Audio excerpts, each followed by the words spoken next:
dear friends. Welcome to Wisdom Lounge today. My name is Motolani Abike Adewole.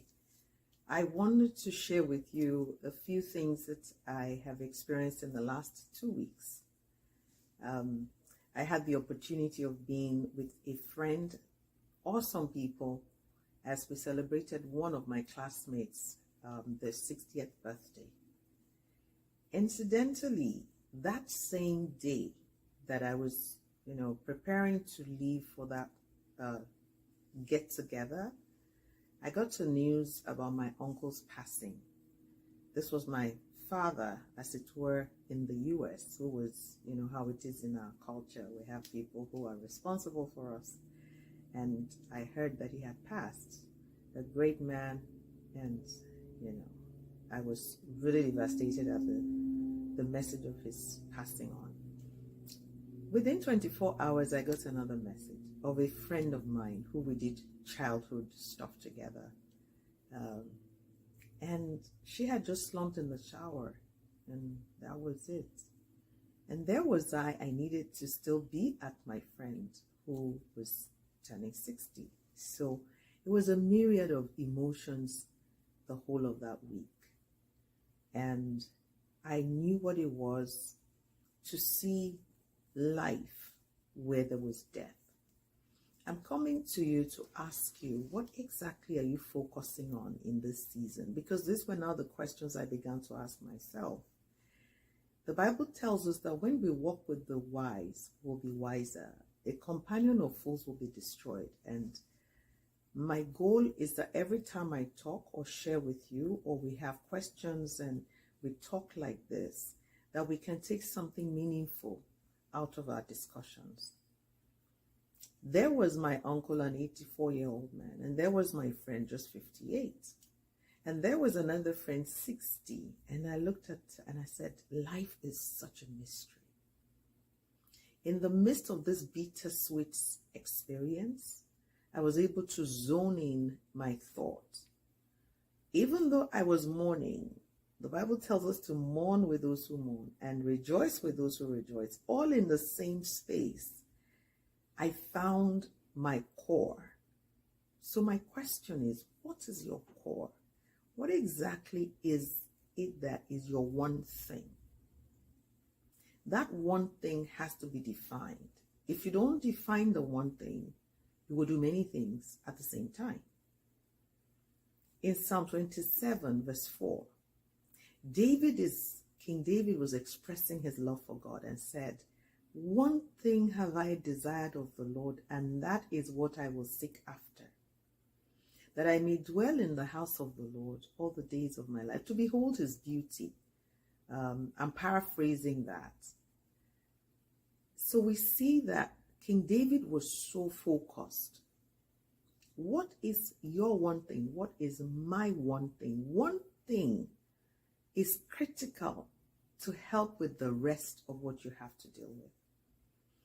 I found my core in the midst of my pain and my sorrow and my rejoicing. And that core is that I'm here to serve all the people God brings my way until I'm done with my own assignment. Because someday I'm going to go. I just know that my desire is to impact as many as I can with the message of the power of the Lord that can resurrect whatever is dead. I believe strongly in Job 42 verse 2. It says that whatsoever God wants to do cannot be thwarted. I'm paraphrasing again. God's plan for you is still intact. What are the things that are, coming at you from left and right? And seemingly you're fending this off, fending that off, trying to manage this, trying to work on this. And you may not be focusing on your one thing. So I want to help you come back. When you find yourself chasing like 10 things at the same time, there's a possibility you won't even catch one. King David was focused. You and I need to be focused. One thing have I desired of the Lord, and that I will seek after. When you know your one thing, it helps you in pursuing life's goals. My friend, what is your one thing? You would see I'm saying the same word again. Your one thing, your one thing, your one thing. It's critical, we know. And I know that you know what it is. It's just that you're being bombarded by so many things, you lose sight of your one thing. So I want you to go back to that one thing. And nobody can tell you what your one thing is. How would you know your one thing? It's in the place of prayer. It's in the place of quiet. It's in the place of solitude. There's so many voices now. Everybody is trying to distract you. Don't get distracted. Because as you zone in into your one thing, you pursue your one thing, you see the results. And once you get the results, you can then take on another one thing. There's a book called The One Thing by J. Papasan. In fact, there is a workshop around it. And I was privileged to be in one of those meetings. I realized that your one thing really is what helps you achieve a lot more things. We hear, oh, I'm multitasking. And I'm awesome. Honestly, when it comes to multitasking, I can do like 20 things at the same time. But how effective am I? If you find yourself doing too many things at the same time, you may end up not being excellent in all. So take one thing, work that thing, make sure you get it finished,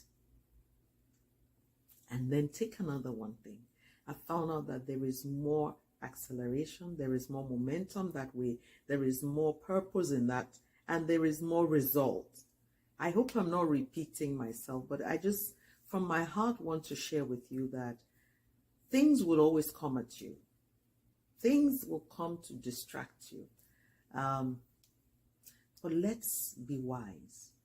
Let's zone in. Let's refocus and then recalibrate. And from that place, we'll be able to achieve much more. I thank you for your time. I want you to take that one thing this week until we meet again and focus on it. And share your results with me. I'll be happy to hear from you.